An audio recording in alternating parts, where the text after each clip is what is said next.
What's up everybody, it's Eric with the North Shore Travelers. If you're flying into Orlando Airport and cruising out of Port Canaveral, you may not realize that this time it's about a 45-minute drive to get from A to B.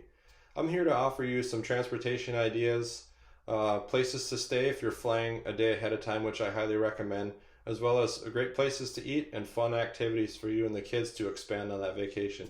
If this sounds like something that you need, please watch my next video.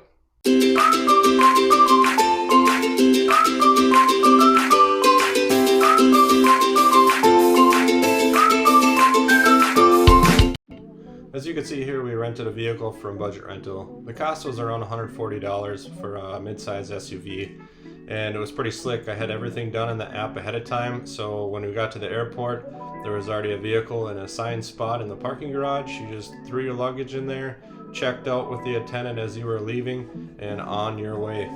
As you can see from the map here, like I showed you, it's about a 45-minute drive, but it is a relatively straight shot down 528. And here's the hotel that we stayed at. It's the Hampton Inn and Suites, which is joined with the Home 2 Suites. Here's a couple shots of inside the hotel. It was really nice. They had a free breakfast in the morning, and they did offer a shuttle if you needed to. It was about $10 a person to get down to the cruise terminal. The cruise terminal is only about a 2-minute drive from this hotel.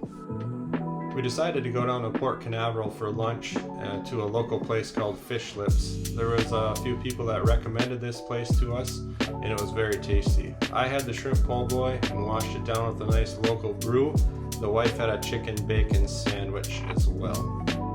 Here are a few shots of inside the restaurant. We decided to eat in the shaded section out on the deck, and there is a sunny section that faces the cruise terminal. So if you happen to get lucky, like we did, and there was a cruise ship in port today, you can have some really great views from Fish Lips restaurant.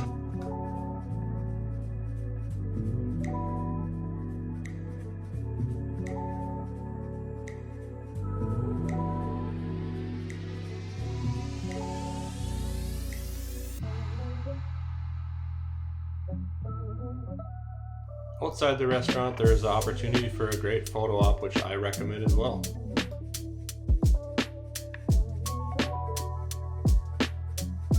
The next stop for us was the Lighthouse Cove Adventure Golf and Ice Cream Shop. I recommend this place as well. There was 2 different course options with 2 different levels of difficulty, and it's right off the main drag. It's really easy to get to. I recommend you checking this place out if you happen to have the time.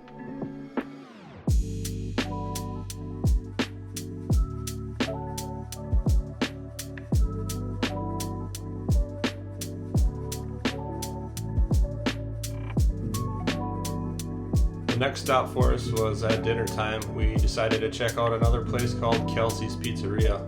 This place was really nice, staff was really friendly, and I recommend the Cal Zone. Now you're probably thinking, it's cruise day, what do I do with the rental car?